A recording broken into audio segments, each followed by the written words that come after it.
Hi everyone! Welcome back to my YouTube channel, and this is Lilian Arbor channel, and for today's vlog guys ay banding with sisters and pamangkin sa lunch guys. Thank you so much. So ayan na nga guys, yung food namin guys na binili ay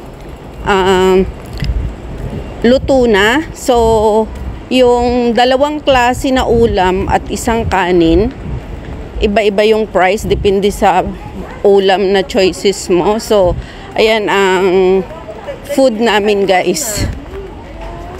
Tara guys at kain tayo ng lunch.